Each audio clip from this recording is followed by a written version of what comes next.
होला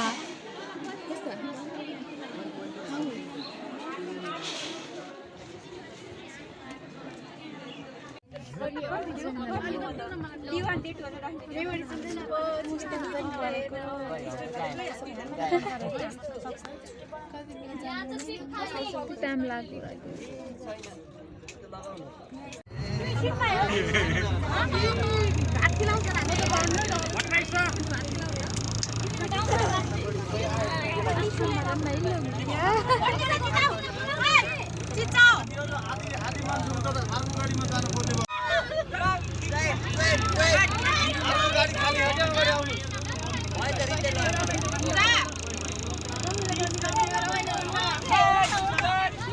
कोही छ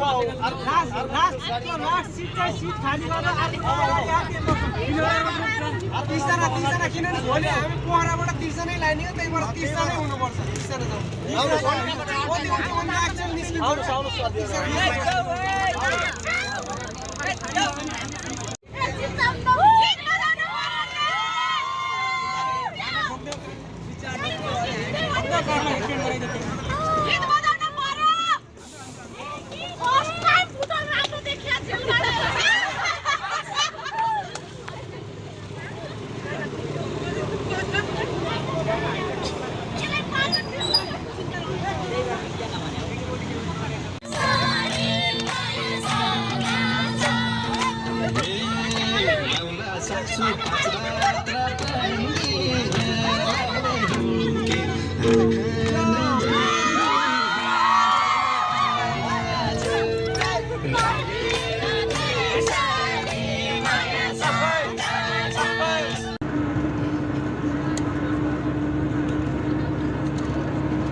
हेलो हामी हिजो 26 गते के अरे मुक्तिनाथ घुम्नको लागि बुटलदेखि हिँडेको मुक्तिनाथ अब हामी रुक्से जान हेर्न जाँदैछौँ अरू के अरे अब एउटा युट्युबको भ्लगिङ गर्नको लागि क्लास राम्रो भयो यस्तो सर्ट भ्लग राख्नुहुन्छ भन्नु हो कि यो हिमालहरू हेर्न सक्नुहुन्छ गाइज पहाड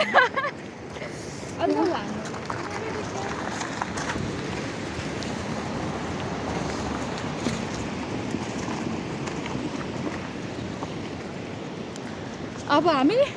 1-2 घन्टामा जोमसोङ पुग्छौँ त्यहाँ गएर मार्फा गाउँ हेर्छौँ जोमसोङ मार्फा त्यसपछि भोलि हामी मुस्ताङ हिउँ खेल्न जान्छौँ मुक्तिनाथ हेर्छौँ हामी BBS 4th इयर लुम्बिनी बाडी क्याम्पसदेखि फाइनान्सको स्टुडेन्ट घुम्न आएको पढाइ त त्यस्तै हो पढाइ चाहिँ त्यस्तै हो घुम्न डुल्न खान चाहिँ पर्छ क्या खाना त डेन्जर पर्छ एकदम मन लाग्छ पर्छ बल्ल मासु खान दिए हिजो सादा भात दिएर त्यही पनि 2टा चौटा त्यही पनि मेरो मात्रै यत्रो ठुलो मासु पर्थ्यो कति ठुलो हड्डी थियो हामीसँग बसेको हो तिनको मात्रै एउटा चोक्टा मात्रै यत्रो ठुलो मेरो पनि त्यस्तै थियो के पेट फुलिने गरी खाइहाल्छ अब वाकिङ गरेपछि त्यही भएको पनि जान्छ 2टा चौटा मासु थपेन मामले थोरै थपेको त खाइन्छ भनेर थपे नि त केही ओके थपेपछि सकिँदैन के खाएँ खानै सकेर फालिदियो त्यही पनि यहाँ पेट कस्तो गरेर म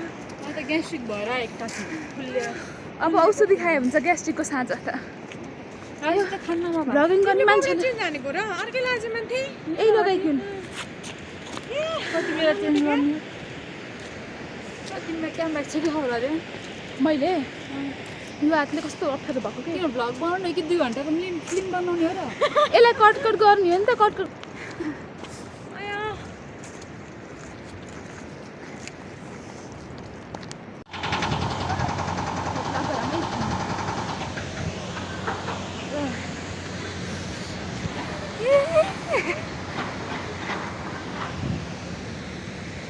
वाउ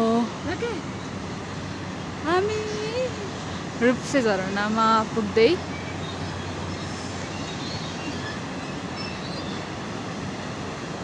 यो चाहिँ साथी मेरे हाथी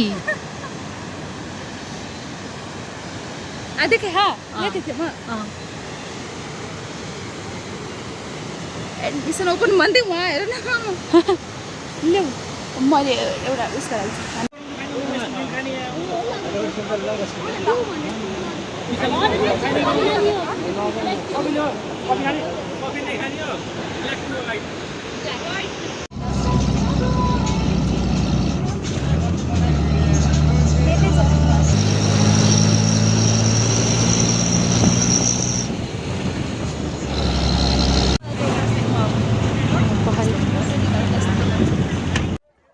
लिन्छ भाइ हात्ती जस्तो डेन्जर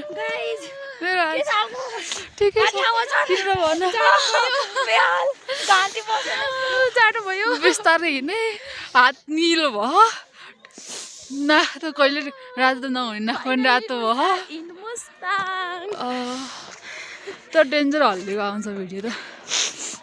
आवाज बुटुल पुनेसम्म आवाज जान्छ अहिले मोटो मोटो भइसक्यो आवाज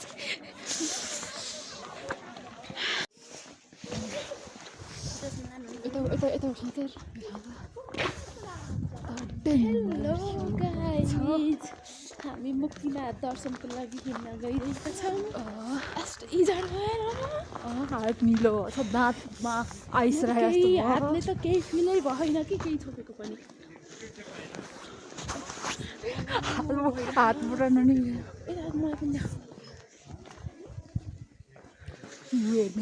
तिमी देख्यौ कि देख्यौ मलाई त खुन छड्के पाएर दाँतबाट खुन आए जस्तो फिल भयो भाइ कस्तो भयो कि